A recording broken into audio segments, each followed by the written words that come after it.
പ്രിയപ്പെട്ട അധ്യക്ഷൻ, ഈ വേദിയെ ധന്യമാക്കിയ നമ്മുടെ തുളുനാടിൻ്റെ MLA മാർ, അതുപോലെ നമ്മുടെ മതപണ്ഡിതന്മാർ, വിവിധ രാഷ്ട്രീയ പാർട്ടിയുടെ പ്രതിനിധികൾ, പ്രിയമുള്ളവരെ,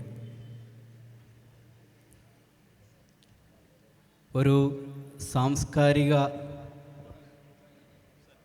വേദിയിൽ നിന്നുകൊണ്ടാണ് ഞാൻ സംസാരിക്കുന്നത്. ഒരു മതസംഘടനയ്ക്ക് സമൂഹത്തിൽ എങ്ങനെയൊക്കെ ഇടപെടാം, മനുഷ്യരുടെ പ്രശ്നങ്ങളെ ഏതൊക്കെ രീതിയിൽ അഡ്രസ്സ് ചെയ്യാം എന്നുള്ള വലിയ ഒരു തുടക്കമാണ് ഇവിടെ കാണാൻ സാധിക്കുന്നത്.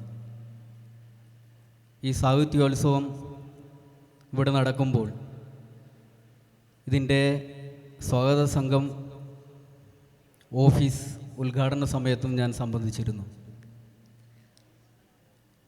നമ്മൾ ഇന്ത്യ രാജ്യത്ത് ജീവിക്കുന്ന 95% ആളുകളും മതത്തിൽ വിശ്വസിക്കുന്ന ആളുകളാണ്. ഒട്ടേറെ മതങ്ങൾ നമ്മുടെ രാജ്യത്ത് പ്രവർത്തിച്ചു വരുന്നു. അതിൽ വിശ്വസിക്കുന്ന കോടിക്കണക്കിന് ജനങ്ങളുമുണ്ട്. ഈ സാഹിത്യോത്സവത്തെ മുൻനിർത്തിക്കൊണ്ട് നമ്മളുടെ മതഗ്രന്ഥങ്ങളെ എടുത്തു പരിശോധിക്കുമ്പോൾ ബൈബിളാകട്ടെ, ഖുറാനാകട്ടെ, മഹാഭാരതവും ഭഗവത്ഗീതയുമാവട്ടെ, ഏതൊന്നെടുത്ത് പരിശോധിച്ചാലും മനുഷ്യനെ സ്നേഹത്തിൻ്റെ, കാരുണ്യത്തിൻ്റെ മഹത്തായ സന്ദേശങ്ങൾ നൽകുന്ന അർത്ഥവത്തായ സാഹിത്യ സൃഷ്ടികൾ നമുക്കതിൽ കാണാൻ വേണ്ടി കഴിയും.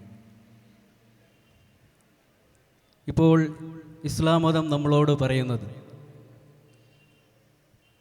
നമ്മൾ ഭക്ഷണം കഴിക്കുമ്പോൾ നമ്മളുടെ ചുറ്റുവട്ടത്തുള്ള ആരെങ്കിലും ഭക്ഷണം കഴിച്ചിട്ടില്ലെങ്കിൽ, അവനതിന് സാധിക്കുന്നില്ലെങ്കിൽ, അവനെ ഭക്ഷണം കൊടുത്തതിന് ശേഷം മാത്രമേ നമ്മൾ ഇസ്ലാമുകൾ ഭക്ഷണം കഴിക്കാൻ പാടുള്ളൂ എന്നാണ് പറയുന്നത്.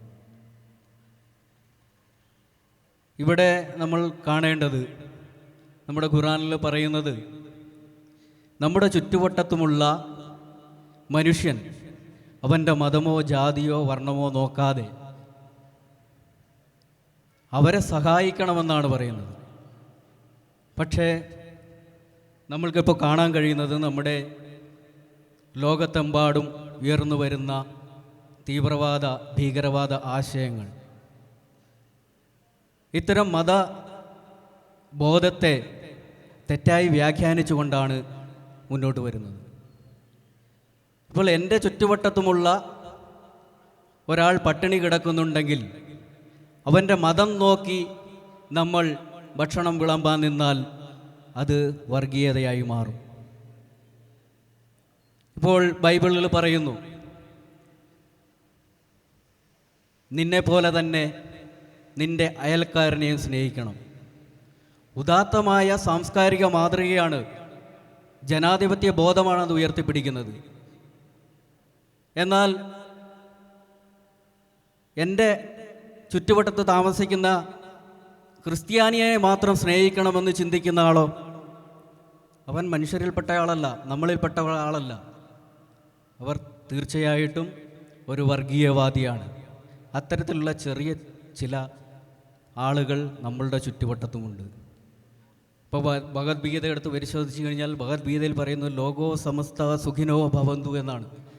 ലോകത്തിലെ സമസ്ത ജീവജാലങ്ങളും സുഖമായിട്ട് ജീവിക്കണം എന്നാണ് ഭഗവത്ഗീത പറയുന്നത്. ആ ഭഗവത്ഗീതയെ ഉദ്ധരിച്ചുകൊണ്ട് ലോകത്തിലെ ഹിന്ദുക്കൾ മാത്രം സുഖമായിട്ട് ജീവിക്കണമെന്ന് ഏതെങ്കിലും ഒരാൾ പറയുന്നുണ്ടെങ്കിൽ അവനെ നമ്മൾ മാറ്റി നിർത്തണം.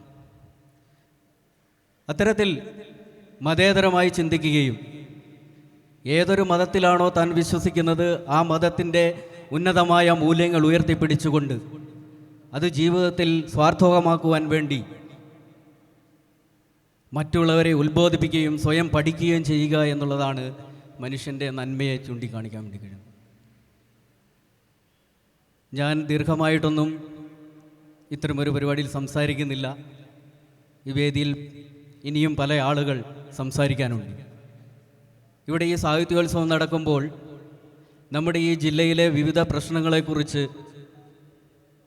നിങ്ങൾ അഡ്രസ്സ് ചെയ്തുകൊണ്ട് സെമിനാറുകൾ നടത്തിയിട്ടുണ്ടായി. ഇപ്പോൾ നമ്മുടെ മെഡിക്കൽ കോളേജുമായി ബന്ധപ്പെട്ടുകൊണ്ട് നമ്മളുടെ ഈ ഭാഗത്തെ വികസന പ്രശ്നങ്ങളും ഉയർത്തിക്കൊണ്ട് നല്ല രീതിയിലുള്ള ഒരു സെമിനാറുകൾ നടത്താൻ വേണ്ടി നിങ്ങൾക്ക് സാധിച്ചിട്ടുണ്ട്. അപ്പം നമ്മുടെ സമൂഹത്തിൽ